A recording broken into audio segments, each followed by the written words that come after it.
Wa ma hayatud dunya illa mata'ul ghurur. Ya, tiadalah kehidupan dunia ini kecuali kenikmatan yang penuh tipu daya. Nah, artinya tidak ada yang yang menarik sebenarnya. Ya, tetapi diperlukan. Dan terkadang Allah memilih hambanya yang mukmin ini menjadi orang yang kaya raya.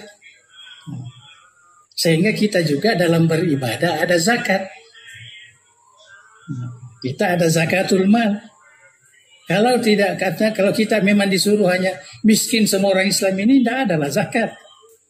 Kita harus ingat itu. Jangan justru kita berlomba-lomba untuk melakukan zakat itu.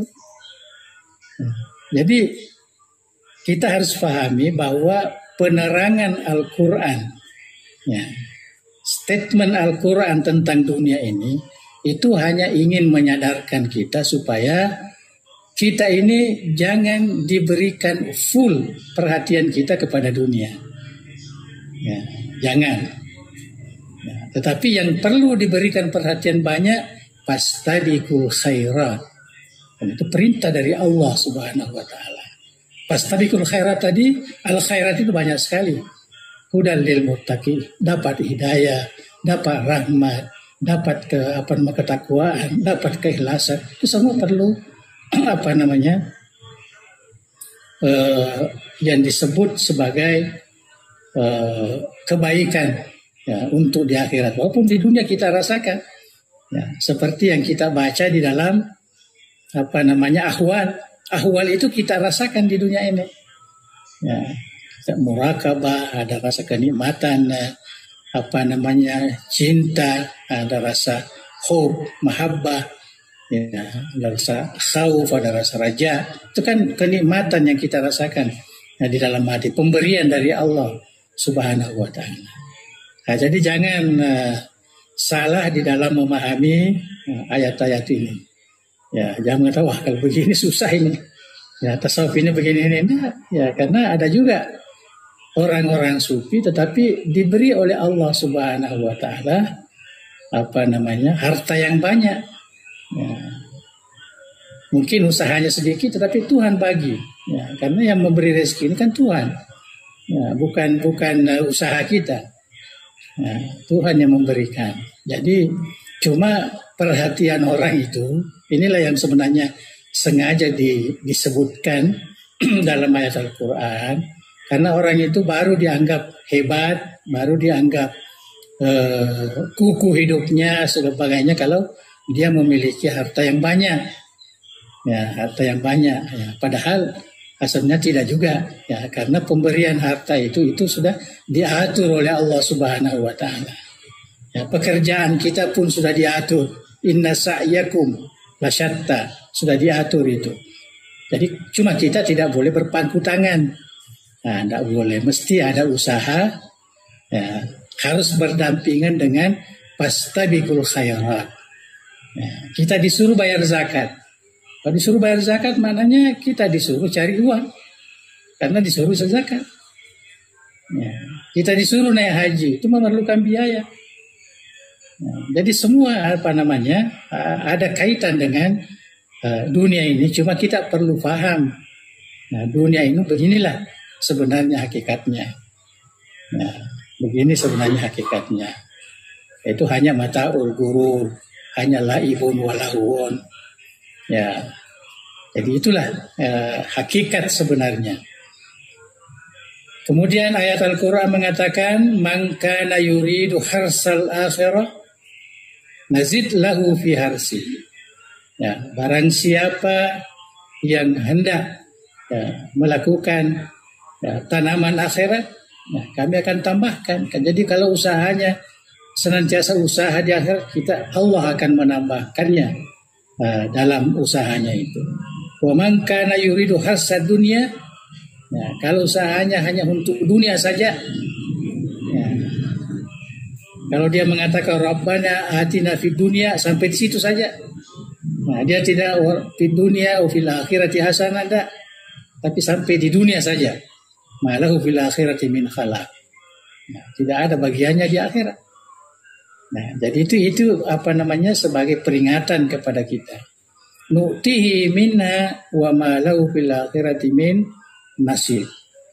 Artinya ayat ini memberikan penjelasan kepada kita bahwa kalau perhatian kita itu banyak ya, kepada akhirat, maka tidak akan dilupakan kehidupan dunia karena kita hidup di dunia. Tetapi kalau perhatian kita hanya di dunia saja, maka pasti akhirat ini terlupakan. Nah, jadi sebaiknya kita memperhatikan akhirat kita lah, ya, supaya dua-duanya kita boleh dapatkan. Rabbana atina fid dunya hasanah wa fil akhirati hasanah wa qina azabannar. Tsumma zakara syaitana faqala. Kemudian Allah Subhanahu wa taala menyebutkan setan dalam Al-Qur'an. Al-Qur'an banyak juga kata-kata setan ya. Nah, termasuk kalau kita mau baca Quran ya kita baca a'udzubillah minasyaitonir rajim. Jadi dalam Al-Quran disebutkan innasyaitana lakum aduwwun fattakhiduhu aduwwa. Sesungguhnya setan itu bagi kalian, bagi kamu ini, itu sebenarnya adalah musuh. Setan itu musuh. Adakah setannya dari manusia? Adakah setannya dari binatang? Adakah setannya dari jin? Itu Wallahu a'lam. Yang jelas setan itu hakikatnya adalah musuh. Ya, fattakhiduhu aduan. Ya, jangan jadikan sahabat, tapi jadikanlah musuh setan itu. Ya, jadi itu perintah dari Allah Subhanahu wa taala. Ya. Fastabiqul khairat artinya bagaimana menjadikan setan itu sebagai musuh. Allah sudah menerangkan innasyaitana lakum aduwwun. Jadi jangan lagi ada perasa setan itu boleh kita berkawan. Boleh kita tidak ada itu. Wa qala afara'aita man ittakhadha ilahahu hawahu wa adallahu Allahu ala ilmin wa khatama ala sam'ihi wa qalbihi wa ja'ala Allahu ala basarihi gishawa. Dalam Al-Qur'an juga ya, apakah kamu sudah melihat? Nah, ini seakan-akan ini satu pertanyaan dan seakan-akan kita diberikan peringatan. Sudah melihat orang yang menjadikan ilahahu, ini salah ya, ilahahu, menjadikan Tuhannya itu hawa nafsunya yang menjadi Tuhannya. Ya. Artinya sudah pernahkah kita melihat orang seperti itu? Artinya jelaslah orang yang begitu itu telah disesatkan oleh Allah ya, di atas ilmunya. Telah ditutup telinga dan hatinya. Malah penglihatannya pun sudah ditutup oleh Allah Subhanahu wa taala. Artinya ini merupakan peringatan besar ya, kepada kita supaya jangan mengikuti hawa nafsu. Ya. Hawa nafsu itu bersaudara dengan setan. Hawa nafsu bersaudara ya dengan setan. Nah, ini semua sama. Wa qala wa fa'amma man tagha wa asaral hayata dunya. Nah, barang siapa yang tagha, artinya melakukan sesuatu di luar kebiasaan, zalim, dan dia melebihkan kehidupan dunia daripada kehidupan akhirat. Fa innal jahima hiyal ma'wa. Maka neraka jahimlah ya, tempat tinggalnya. Artinya ini semua adalah nasihat ya supaya manusia itu mudah untuk fastabiqul khairat. Ya, karena fastabiqul khairat itulah yang menentukan derajat kita. ada yang zalimun li nafsi, zalim, ada yang muksasi sederhana, ada yang sabik, beruntung. Ya, beruntung. Jadi pas tabik itulah yang yang merupakan usaha dari hamba Allah ini. Itulah yang menjadi jalan untuk mendapatkan pemberian Allah Subhanahu wa taala. Yahdillahu man yasha. Itu yang dikatakan man yasha. Jadi penafsiran man yasha itu ini semualah. Man yasha yang dikehendaki oleh Allah ini semua. Ya, begitu panjangnya. Ya, yang ditafsirkan oleh ulama tasawuf. Yang akhirnya masuk kepada dunia, masuk kepada gangguan setan, gangguan dunia, gangguan setan, gangguan hawa nafsu. Ya, itulah tiga memang menjadi penghalang besi untuk mendekatkan diri kepada Allah Subhanahu wa taala. Dunia, setan, hawa nafsu.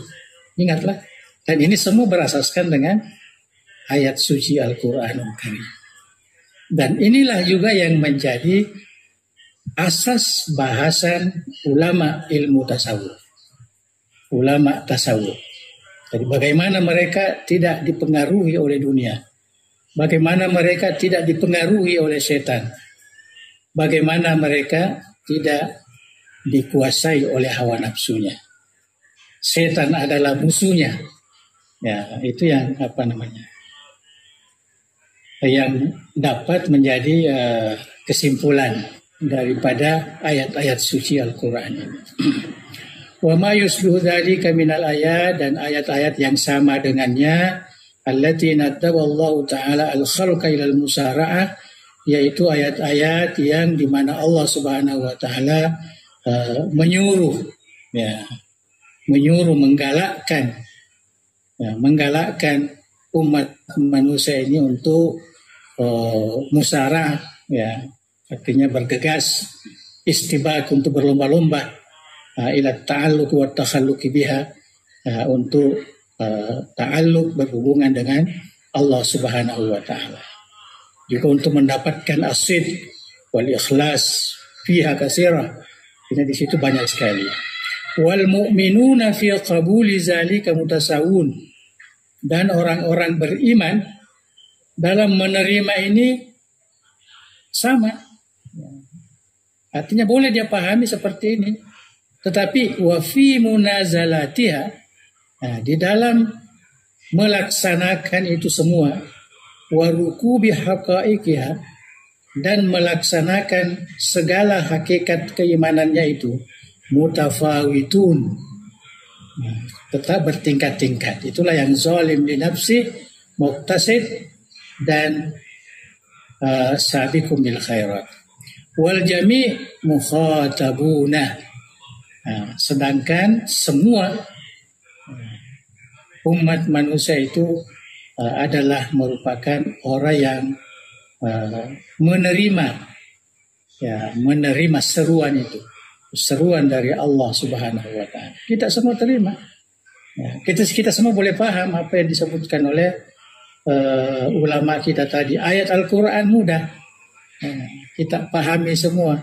Ya, tetapi kita dalam berlomba ini, cara berlomba ini, melaksanakan ta'abbud, ibadah itu, disitulah letak perbedaan kita.